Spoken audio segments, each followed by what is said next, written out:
Welcome. Thank you for coming this afternoon. It's exciting to get back into football season. Before we get going, I do want to wish all our fall sports here at BGSU the best of luck. There's some teams that have really started out quite well. There's some teams that are battling some really good competition right now. And it's the wonderful thing about BG is that we are a community here. And it's super exciting to watch all our fall sports have success, and we're going to have a great fall for sure. Hands down, before I came in here, I thought about the last 20 some odd years of coaching. And these last 9 months, in my opinion, has been a complete 180 in comparison to how business is normally done in college football. You know, there's a ton of turnover from team to team. Schedules are different, the summer's different, and we've, in my opinion, have adapted quite well to the new changes that we were presented.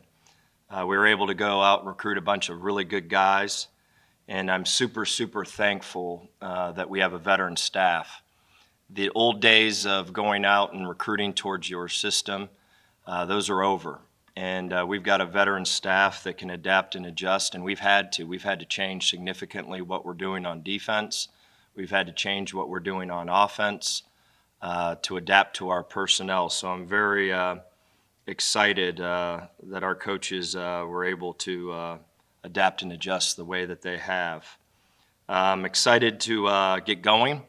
I know our players are. We've had a good training camp, in which we were banged up particularly early with a lot of players that weren't able to participate for the first couple of weeks. We're slowly but surely getting healthy, and I'm sure that's the problem with everyone right now is being able to get through that training camp and maintain some health. Super excited to announce our captains on defense. It's Darren Anders, Anthony Hawkins, Davon Ferguson. And on offense, it's Levi Gazaric and O.J. Hilaire. So super proud of those guys. I think our team elected those guys, and anytime your team elects the right guys, you know that you've got a chance. I've been on teams that they haven't elected the right guys, and I'm super excited that we picked some really good captains. I think you're going to hear from them this afternoon. A ton of respect for Liberty. I think they've, over the last couple of years, have done a great job of dumping a ton of money into football, and they've completely changed and moved the needle of that program. I know Jamie Caldwell, coming from Carolina, is going to do a great job at Liberty. Great scheme, fun to watch on tape, and we're super excited to go down and really be in a game's equivalent to probably the best talent that we're going to see in our conference. Liberty has got very good football players. They play hard, and I know Jamie's scheme is difficult, and we got to go down there and play our best football to get a W down in Liberty. That being said, any questions? Guess update on the quarterback situation if you got a starter for this Saturday. We do, and I'm not going to announce it until Friday. Yes, our team knows exactly who's starting, and it doesn't give us any advantage whatsoever to say who's starting and who's not right now. So we have a starter, and we will handle that just like we would any linebacker position or receiver position. That'll be announced on game day. It's been 20 years since the Falcons and the Flames have played against each other, but Liberty got a taste of the MAC last year falling to Toledo in the Boca Bowl. And what are you expecting the biggest challenges that they will face?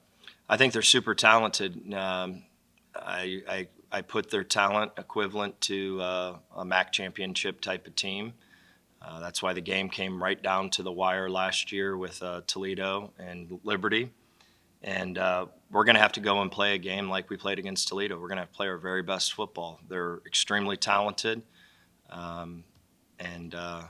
There's a lot of unknown because of they've got a new staff there. these openers are weird because of the turnover that you have with players. It's just like I said, significantly, we're different on defense. We're different on offense than what we've ever been, and we have to. We got to adapt and adjust to our talent now. The days of recruiting towards your system, those are over, and you got to adapt and adjust to what you have, and I think we've done a good job with that. You mentioned that you have veteran staff, also have a lot of veteran players now. When we talked to Darren at the media day, he said this is a complete 180 from the young team that he started with to a lot of older guys. How does that benefit you guys having transfers that have had time on the field? It's night and day compared to all those kids that were able to make it through those dark years. The stories that we have are priceless. We could all write a book and it would all be a bestseller, to say the least. But I'm very proud and very excited where we've come.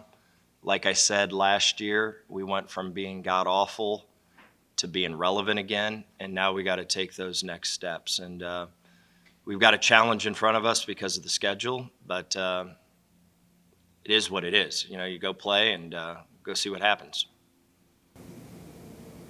Last year in the transfer portal, Coach, you talked about being wary of it and just selecting individuals that could help positionally where you needed help. It sounds like to me maybe that's been a change in the last 12 months or so. You're kind of looking now at the best players that are available and tweaking your system compared to what you're able to bring in here, or talk about your philosophy. Yeah, it hasn't changed much in terms of, well, it changed significantly whenever we were before the transfer portal. It was going to be the 4-hour radius, high school kids, and just like I said, in year 3, we probably could have went down the same path that we went down last year and probably would have had the same results. But we chose to go down the high school year one more go around. This year, we're recruiting a ton of high school kids, to be honest with you. It's just where we're at in our roster. There's some spots that we have some very good players at that we can go get high school kids and develop them behind the kids that we have.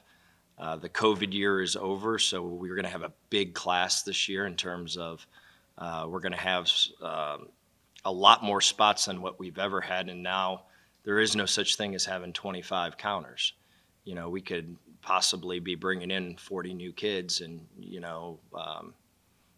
but we're doing a significant, really good job right now, I believe, in the state of Ohio and Michigan. We're doing a really good job with the commitments that we have right now. So will the transfer portal, will we not recruit from there? Of course we're going to recruit from there, but it's all, heck, this whole thing can be completely changed. Our game plan of how we're doing business right now could be totally changed in December, and all of a sudden you lose 15, 20 guys, and your whole philosophy needs to adapt and adjust. So I think at the beginning of the statement that I had at the beginning, it's you got to adapt and adjust every minute of the day. These last nine months, we've had to adapt and adjust. And just like I said, with the one-time transfer rule and the ability for kids to move on, your whole recruiting board can change significantly fast in 2 weeks. So you put a plan together, you go attack the plan, and you better be able to adapt and adjust fast. You mentioned after the bowl game that you're going to run the ball this year. What's the running game looking like? What's the offensive line looking like? And just is that unit, especially the offensive line, ready to take the next step? They're better. Greg Nosell, I think, has done a wonderful job with them. And we've got some guys that are banged up in that area right now, but we are better. We're much improved. Having the running backs back help. And just like I said, you'll see some things that are totally different with us right now. And it's all predicated on the new personnel that we have.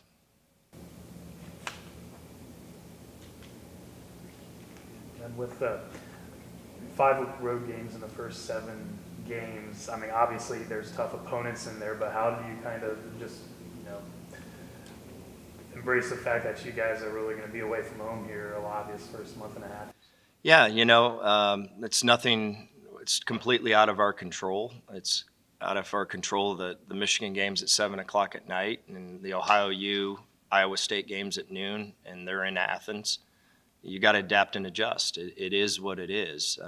We have no control over that whatsoever. But what we do have control over is tomorrow's Tuesday's practice, Wednesday's practice. And I've told our team we're not looking, we're not even looking ahead towards Liberty's game. We're going to worry about Tuesday's practice, to be quite honest with you. And that's the life that we've got to live. When you've got a tough schedule the way that we do, you've got to take advantage of every single day. You let a day slip by, and your mind starts wandering about Georgia Tech, Michigan, Ohio U, Eastern Illinois. If your mind starts wandering, you're going to get your tail kicked pretty quick. So we're focusing on tomorrow's practice, to be quite honest with you. Even though you're kind of taking it day by day, it is week one. What is the feeling in the locker room for this group? You know, it's I don't know if I've just done this a long time, but I know that the players are excited. I do know it's just what, when you're been around a bunch of veteran coaches, it's just what we do. It's how we're used to it. So is it exciting for the players? Absolutely. And I'm excited for them. Go out and play, and they put a lot of work into it. They've let a lot of guys come into their locker room, and they've molded together. And just like I said, the thing that makes me proud is that if you talk to Darren Anders and you talk to one of our transfers that just got here in the summertime, they're the same guy.